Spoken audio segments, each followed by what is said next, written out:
Benjamin Sanchis, Bellara, France, February 16, 2011. Photo by Bastien Bonarmé. Video by Julien Rolet.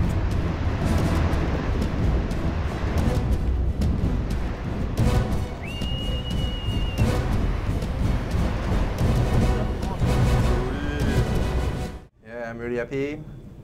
I'm stoked for Europe, I'm stoked for the wave, because I know not a lot of people like it, but it's a beautiful wave. It's in Bellara, next to my house, about 30 minutes ago. And it's a really beautiful place. It wasn't really a big day, it gets really bigger sometimes. It's not the Alos wave, but I think it's from what we know, because we didn't discover everywhere in the world, but I think it gets really tall. It's a really tall wave.